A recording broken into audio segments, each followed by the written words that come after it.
ये नया जागरण है। मुझे बड़ी प्रसन्नता है कि संस्कृत को जानने वाले अपने अधिकारों के लिए सचेत हो गए हैं। ये गौरव का विषय है। मैं लंबी बातें नहीं करना चाहता हूँ। संस्कृत में बहुत सारी चीज़ें हैं। हमारा भारत उसमें समाया हुआ है। यदि हम संस्कृत को भूल जाते हैं तो संस्कृत को भूलना है।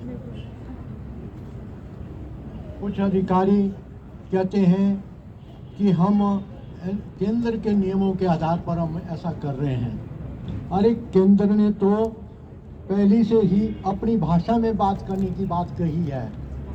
जो नई शिक्षा नीति है उसमें कहा है कि अपनी भाषा में ज्ञान दो, लेकिन वो क्या कर रहे हैं, अंग्रेजी में वो पढ़ाना चाहते हैं, अंग्रेजों को दिखाना चाहते हैं हम अंग्रेज बना रहे हैं। भारत में भी देश से अंग्रेजों को निकाला गया है, लेकिन ये बुद्धिहीन लोग जो कुछ करता धरता बन जाते हैं तो वो जो है अंग्रेजी को पहले से लागू करने जा रहे हैं। अरे क्या तुम अंग्रेज बनाना चाहते हो कि अपना देश भूल जाएं और विदेशी भाषा की बात करें और विदेशी बन जाएं? तो समझो कि वो जो है वो देश गर्त में चला जाएगा। जहाँ तक संस्कृत की बात है, संस्कृत हमारे आत्म गौरव के साथ जुड़ी है। संस्कृत में बहुत कुछ ज्ञान है।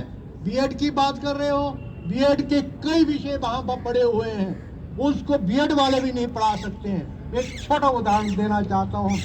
प्रत्यक्ष ज्ञान के बारे में गौतम जी ने लिखा है, सन्निकर्ष उत्पन्नम ज्ञानम अव्यभिचारी व्यवसाय आत्मकम, और ऐसा वो सूत्र दे गए हैं कि जिसमें प्रत्यक्ष ज्ञान की बात कही है।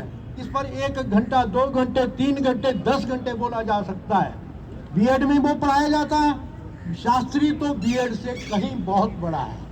वो शास्त्रों को जानता है, शास्त्र का ज्ञान रखता है। पतंजलि ने जो है व्याकरण के ऊपर जब अपना विराट रूप बनाया था तो भाष्य लिखा था, पतंजलि भाष्य। वो उनको पढ़ने वाले नहीं रहेंगे, देश खत्म हो जाएगा। हमारा संस्कृत का ज्ञान सामान्य ज्ञान नहीं है, वो ईश्वर से निकल करके जो ज्ञान निकला है उस ज्ञान की धारा संस्कृत में है।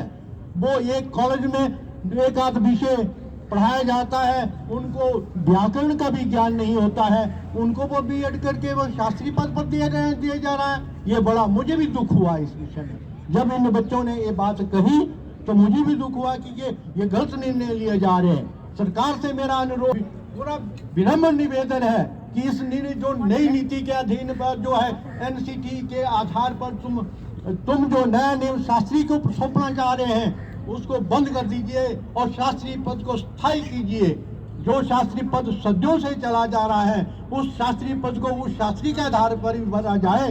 जो बीएड करते हैं वो बीएड में चले जाए।